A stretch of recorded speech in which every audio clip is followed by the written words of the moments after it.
a todos, gracias por tan lindo. ¡Te amo! Gracias por tanto cariño. ¡Viaje! ¡Viaje! ¡Viaje! ¡Viaje! ¡Viaje!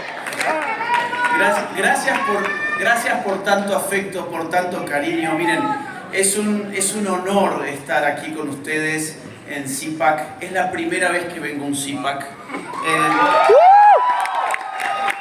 En otras ocasiones no se había logrado.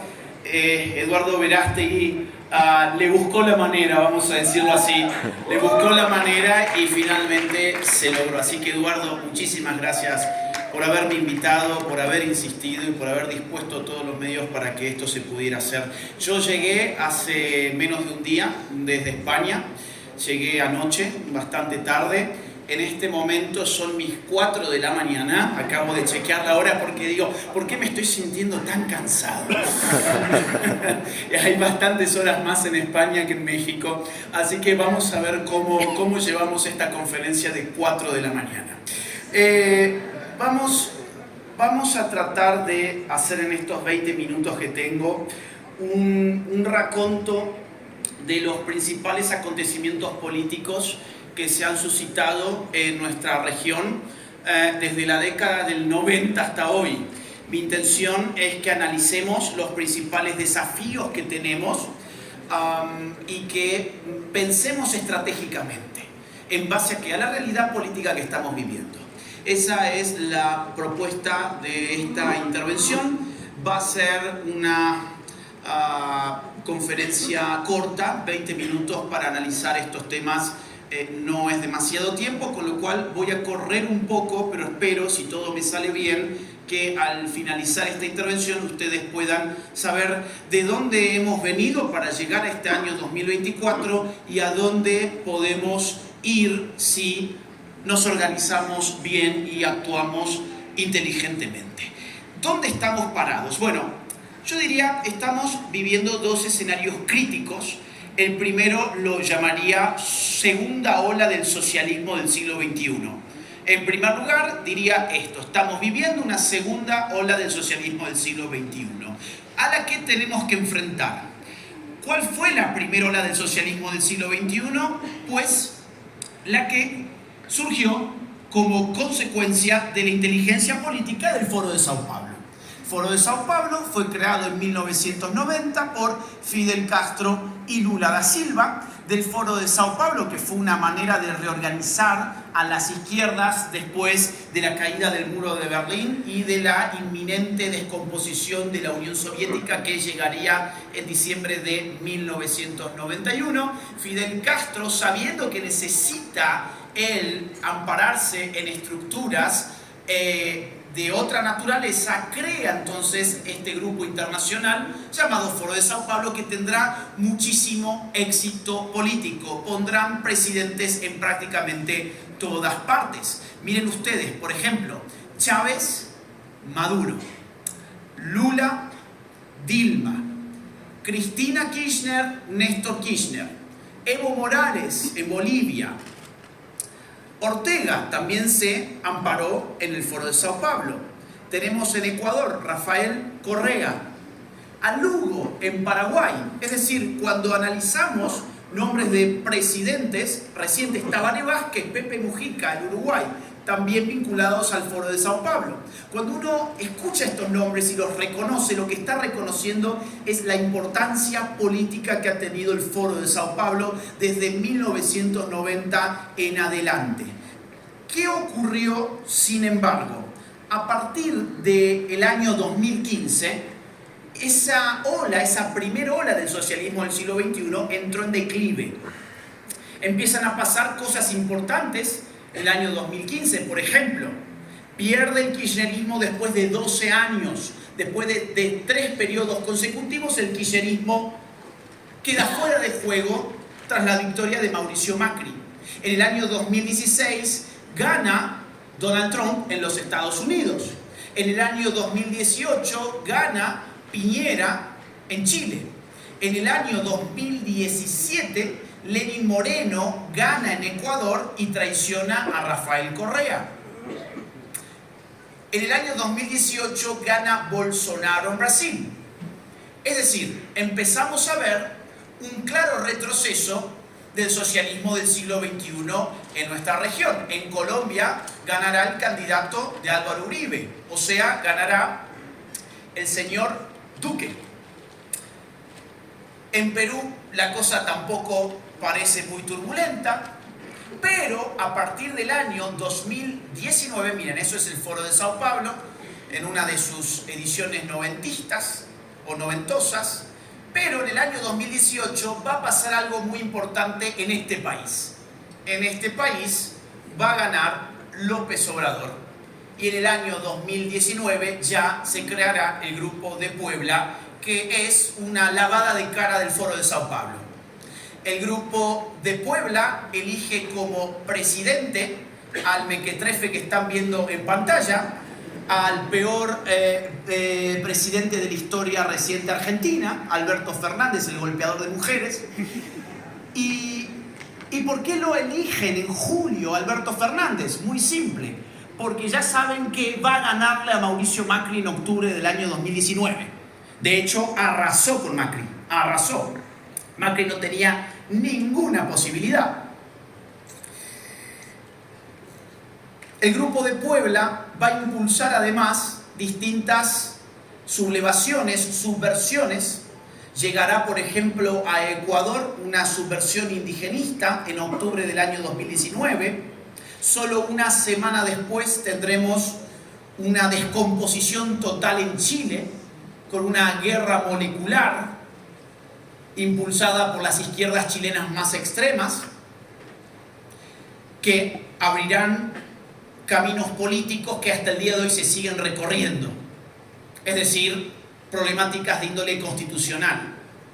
Habrá que crear una nueva constitución para Chile. Y a partir de entonces, año 2019, la cosa empieza a ponerse cada vez más fea.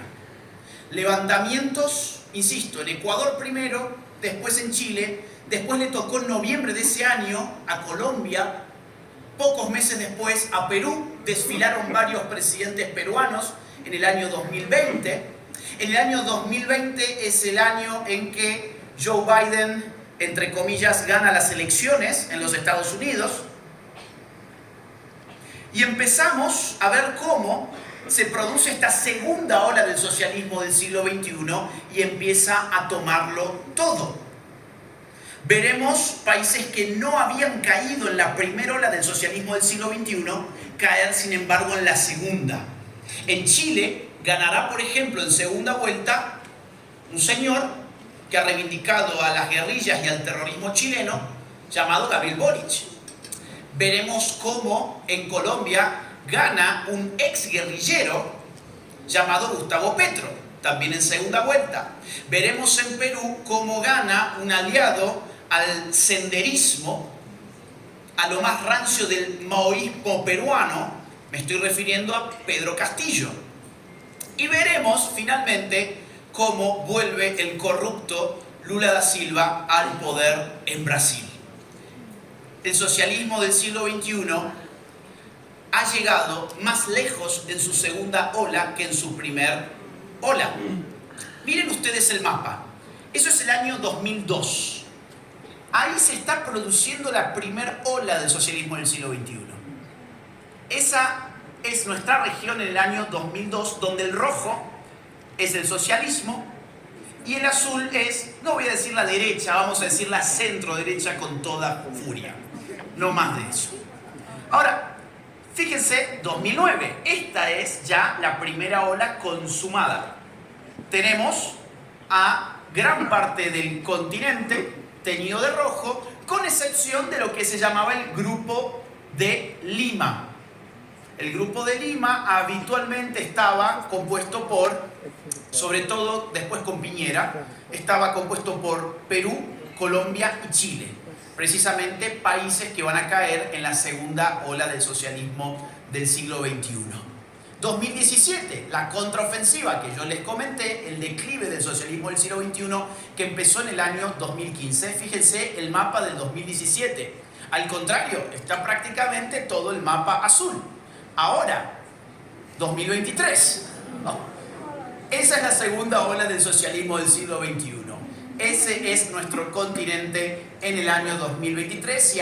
Si tuviésemos que agregar también Estados Unidos y Canadá, pues no tendrían otro color. Serían también rojos. No rojo republicano, sino rojo comunista. Claro, y si ustedes además hacen foco, se darán cuenta que hay países en azul, pero son países chicos, sin ánimos de ofender a nadie. Son geopolíticamente países chicos. Uruguay, Guatemala, que en este momento todavía no había caído, ya cayó, lamentablemente, con semilla. Paraguay, Costa Rica y alguno más. El Salvador sin dudas. Y eso es lo que hay. Esto es lo que había el año pasado. Ahora, este año se ha encendido una esperanza.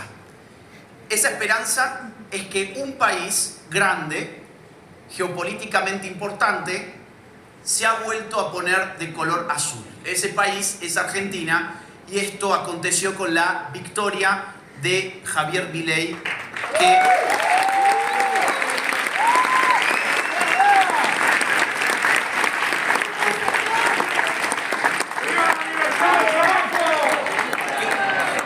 que está siendo vista por toda la región, porque lo que hoy se está jugando en Argentina no solo importa en Argentina, de la misma forma que lo que se está jugando en Estados Unidos no solo importa en Estados Unidos, sino que va a tener grandes impactos en el resto de los países. Segundo escenario, muy rápidamente porque no quiero abusar del tiempo. El segundo escenario en el cual tenemos que dar nuestras batallas es el escenario del globalismo. El globalismo es más difícil de precisar porque es una estructura de poder que se esconde mucho mejor. ¿Qué es el globalismo? Miren, yo les diría, el globalismo es la transferencia sistemática de soberanía nacional hacia organizaciones internacionales que demandan ser las rectoras del mundo. Escuchaba a Brenda Ríos hace un rato dar su intervención donde nos comentaba sobre la Agenda 2030. La Agenda 2030 es un ejemplo muy significativo porque es una agenda creada por menos de 100 personas en Naciones Unidas que sin embargo funciona como la agenda de la humanidad. Nadie la ha votado, pero todo el mundo, literalmente todo el mundo, la debería cumplir. El globalismo ideológicamente está sostenido en el wokismo. El wokismo es la ramera ideológica de los globalistas. ¿Por qué utilizan esta ramera ideológica? Porque el wokismo es una fuerza de descomposición nacional. El wokismo descompone a la familia, descompone a la empresa, descompone a la iglesia, descompone a la nación. El wokismo es una ideología que fractura, que fragmenta. Y el globalismo, para extraer soberanía de los pueblos, necesita que esos pueblos estén totalmente fragmentados. Porque si estuviesen unidos, nadie estaría dispuesto a ser gobernado por un burócrata de Naciones Unidas. En cambio, cuando tu pueblo está totalmente descompuesto, nadie tiene ningún problema de que una agenda como la del aborto te la termine imponiendo un burócrata que ni siquiera habla tu idioma, ni siquiera conoce tus costumbres, pero te dice cómo tenés que vivir. El wokismo está compuesto de el ambientalismo radical, el feminismo radical, la ideología de género, el lobby LGBT, los movimientos pro inmigración ilegal, los movimientos abortistas y en Estados Unidos el nuevo racismo afroamericano que ha hecho estragos en el tejido social de los estadounidenses. Esta es la Agenda 2030 como botón de muestra de la cual ya se habló en este CIPAC.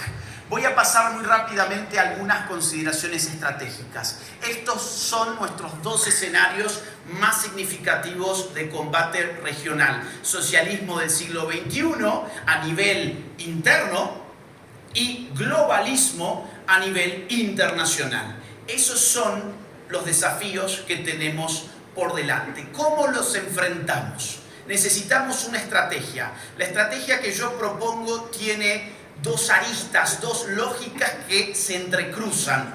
Por un lado, lo que hemos llamado batalla cultural. Es muy interesante este término porque ha sido adoptado por muchísimas personas. Cada vez más personas hablan de dar la batalla cultural. En Argentina esto ha sido un verdadero fenómeno, pero a veces no llegamos a comprender lo que estamos diciendo. La batalla cultural es una batalla de tipo política que, a diferencia de las batallas electorales, no tiene reglas, no tiene tiempos, no tiene actores definidos.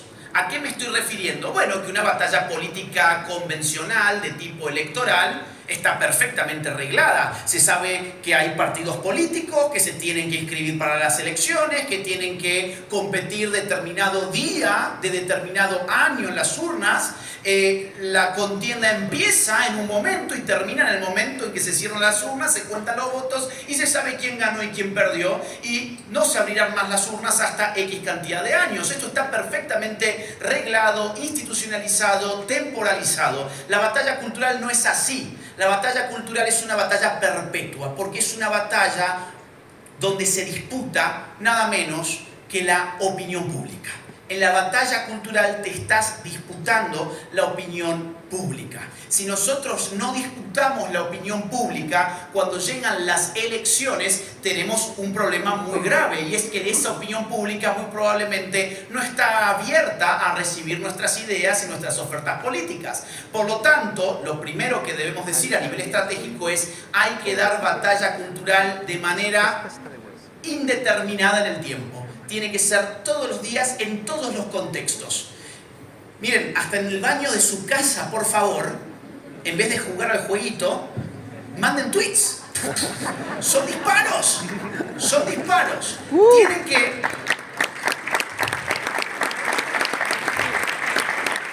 Y si no tienen Twitter, por favor, descárguenlo.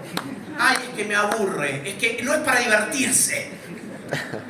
Para divertirse anda al cine. Esto es un combate cultural. No importa si te aburre, si no te aburre, si tenés pocos seguidores o muchos. Necesitamos que toda nuestra gente tenga redes sociales no activas, hiperactivas. Los necesitamos dando esa guerra de guerrillas, porque es el único ámbito en el que nosotros podemos torcer la opinión pública. No lo vamos a hacer en los medios convencionales porque ellos están diseñados para aplastarnos. En primer lugar, para no invitarnos, y si se nos invita, están armados todos para demonizarnos. Así que, por favor, el compromiso tiene que ser con redes sociales. Pero la batalla cultural también se da en universidades, se da dentro de la familia, educando a los propios hijos, se da en las escuelas, se da en las iglesias, se da con los compañeros de trabajo, se da influyendo en el entorno de cada quien. Ahora, esa batalla cultural de nada sirve si uno después no tiene un partido político que encarne esas ideas. Podemos haber dado una maravillosa batalla cultural, pero el día de las elecciones pues no tenemos a quién votar porque no nos hemos ocupado de llevar a nuestras gentes en las listas.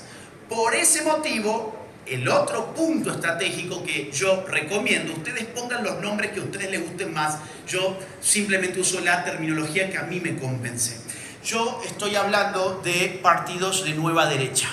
De nueva derecha. Yo entiendo que hay mucha gente que dirá: no hablemos de derecha, porque derecha e izquierda ya no representan la complejidad de la política. Bueno, curiosamente las personas que tratan de condenar al desuso la díada izquierda-derecha son las personas de derechas. Yo nunca escuché a una persona de izquierdas decir: no, yo no soy de izquierda porque la izquierda y la derecha ya no tienen mayor sentido. Siempre son personas que lo dicen cuando se los acusan de derechas, porque ser de derechas es una mala palabra y nosotros no nos hemos encargado de defenderlas. En realidad, izquierdas y derechas son apellidos políticos, apellidos de familia.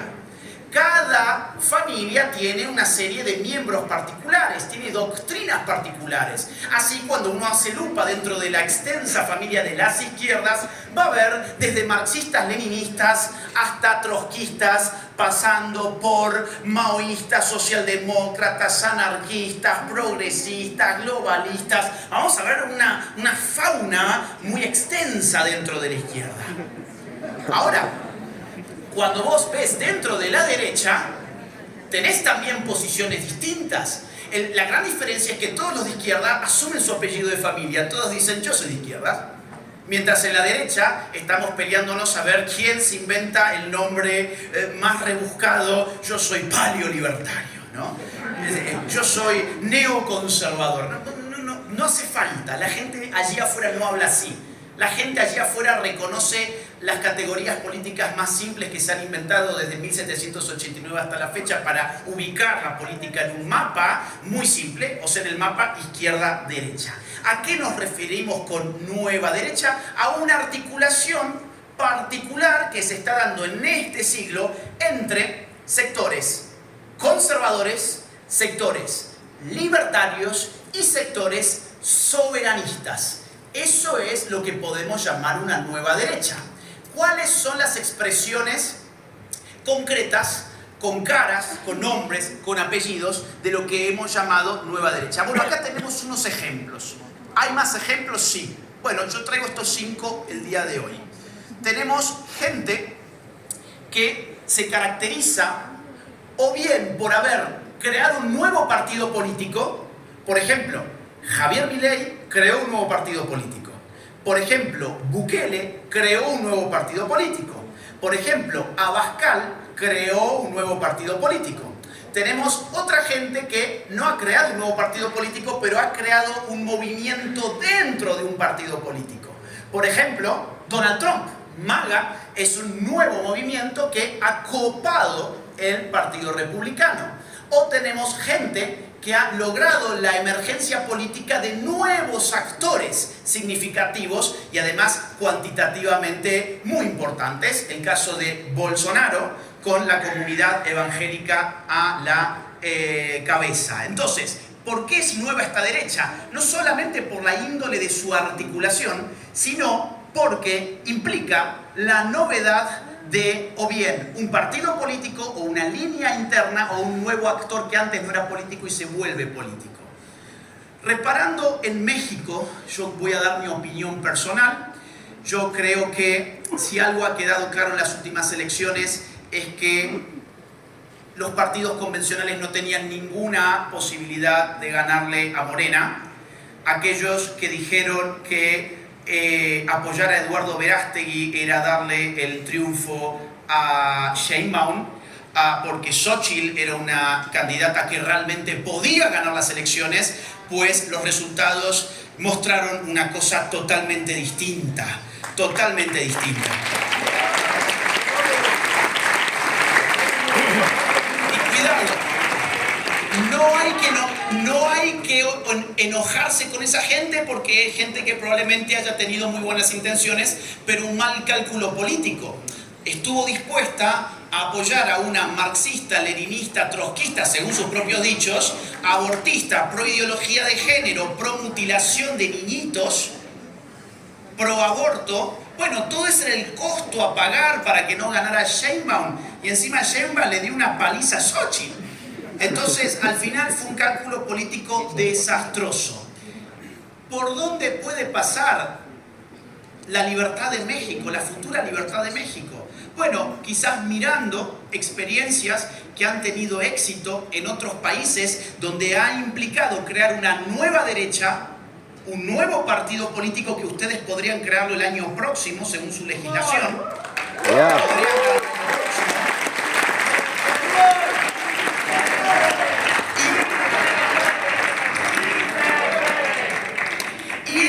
Atención, y cierro con esto porque me he pasado 4 minutos ya. En el que seamos conscientes de que la política es el arte de aproximar a los similares, no de unir a los idénticos. Acá no necesitamos ser una secta, acá no necesitamos todos pensar exactamente lo mismo. Si alguna riqueza tiene esta nueva derecha es que tiene 3 corrientes muy claras y que tienen que aprender no solo a convivir, sino a confundirse entre ellas. Esa es la diferencia entre una alianza y una articulación. En la alianza nos reunimos sabiendo que no somos lo mismo, pegamos al mismo tiempo y nos separamos. Una articulación implica una confusión entre los actores que se aproximan. En la nueva derecha, insisto, está compuesta por, atención, libertarios, no cualquier libertario, libertarios no progresistas ni globalistas, que los hay, conservadores, no cualquier conservador, sino conservadores que no confundan la política con la religión, o sea, que estén abiertos a convivir con otras fes, con otras personas que pueden ir a otros templos, a otras iglesias. No nos estamos disputando acá un asunto de iglesia, nos estamos disputando el Estado.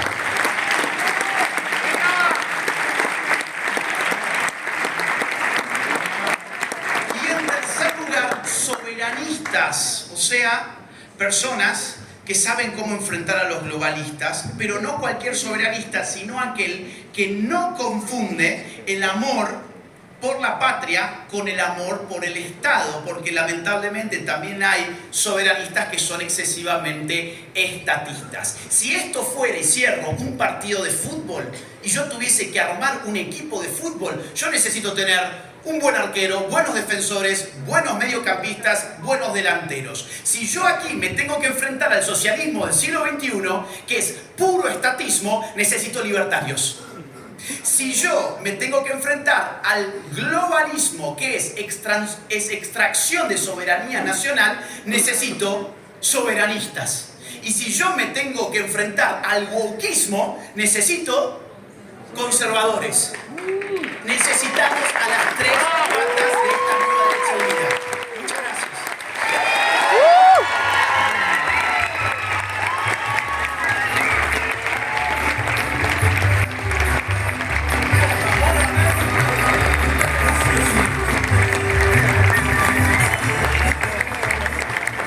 Recuerda tomar acción hoy. Únete al movimiento Viva México en el siguiente QR. Conviértete en un Freedom Fighter. Además,